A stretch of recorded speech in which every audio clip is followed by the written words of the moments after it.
saya akan coba sampaikan update penutupan perdagangan di sesi kedua hari ini dan juga beberapa informasi grafis yang berhasil dihimpun oleh tim redaksi kami.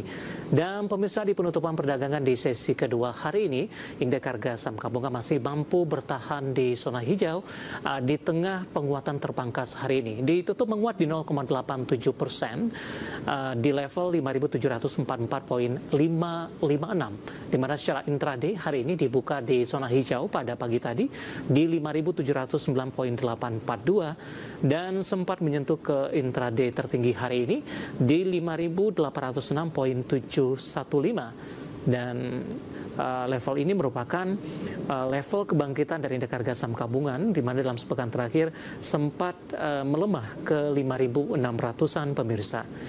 Langsung saja kita ke grafis yang pertama, kita akan coba lihat posisi penutupan beberapa indeks lainnya.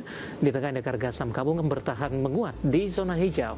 MNC 36 menguat di 1,32%, Jakarta Islamic Index juga menguat di 0,96%, LQ45 juga menguat di 1,57%. Rotasi pergerakan sektoral pemirsa, sektor industri memimpin penguatan di 2,97%, transportasi dan logistik menguat di 2%, kesehatan dan konsumsi primer melemah masing-masing di 0,47% dan di 0,32%.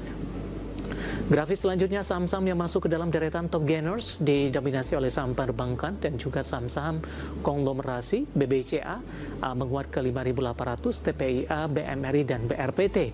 Dan keempat saham ini diborong oleh asing secara agresif di penutupan sesi pertama siang tadi.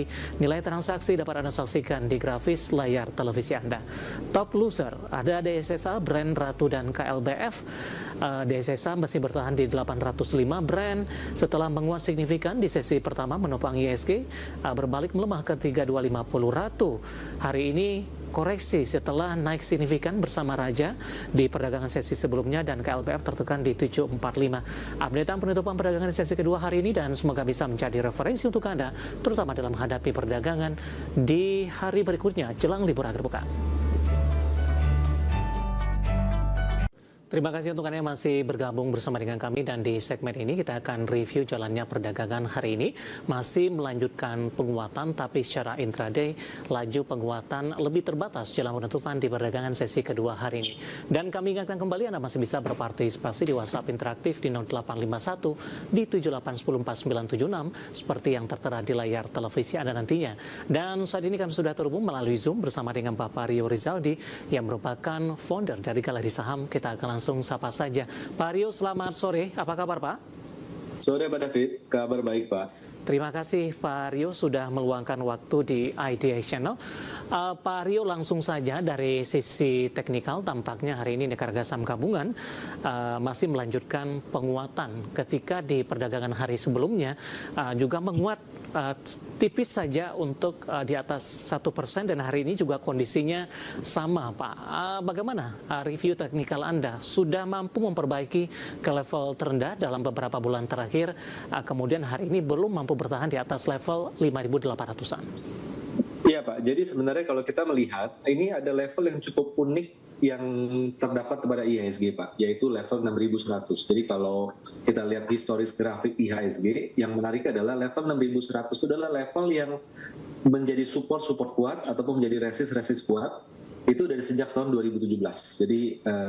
Jadi kita lihat di sini bahwa memang selama IHSG masih berada di bawah level 6.100, maka kecenderungannya masih sideways, ataupun misalnya ada sentimen yang kurang oke, maka itu kecenderungan adalah masih melaju ke area negatif. Nah, tapi kalau kita lihat sekarang secara support, terdekat IHSG itu ada di level 5.500, itu ada level support IHSG, dengan level resisten tentunya ada di level 6.100 tersebut. Jadi kita kalau secara teknikal kita lihat, kita sebut 6.100 adalah level psikologis yang sudah sangat lama.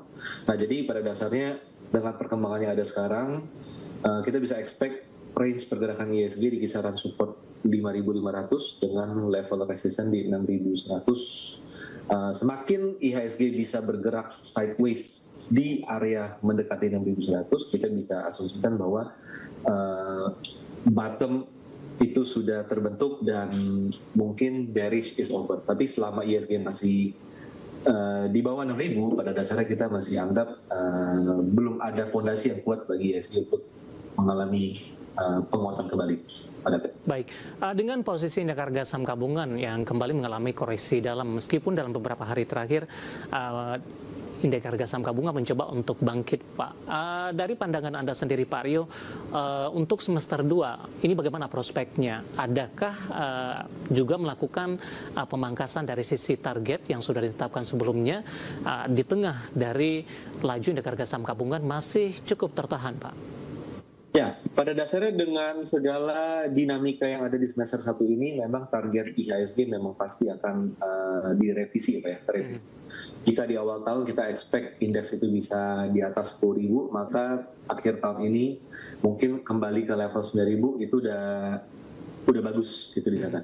Tapi kita perhatikan di sini mungkin kalau memang di semester 2 ini segala hal yang ada di baik itu di ekonomi kita ataupun di sentimen di luar negeri itu relatif sudah sama, tidak ada hal perkembangan yang baru, dalam arti semua berita sudah keluar. Mungkin kita bisa expect sebenarnya IHSG arahnya ke 7.200 sampai 7.500 masih sangat memungkinkan, kurang lebih seperti itu, Pak. Dengan minor target ada di kisaran 6.900 pada dasarnya seperti itu. Tapi balik lagi, 6.100 harus mampu dicapai dan IHSG bisa bertahan di level tersebut, karena itu adalah level support maupun resist yang pada dasarnya terbentuk dari sejak tahun 2017. Baik, yang menarik adalah Pak Rio, hari ini indeks harga saham gabungan intraday sempat melaju secara signifikan, Pak. Saham perbankan big cap dan konglomerasi, terutama dari grup Prayogo Pangestu, hari ini bersatu dan membentuk kekuatan yang cukup besar, dan laju indeks harga saham gabungan juga menguat. Tapi menjelang penutupan di sesi kedua hari ini atau pasca penutupan, ini laju penguatan ini semakin terbatas. Tapi yang cukup menarik adalah saham-saham perbankan big cap hari ini diborong asing di sesi pertama. Saham perbankan big cap ini masih terus melaju dan mencatatkan penguatan signifikan, terutama BBCA, Pak.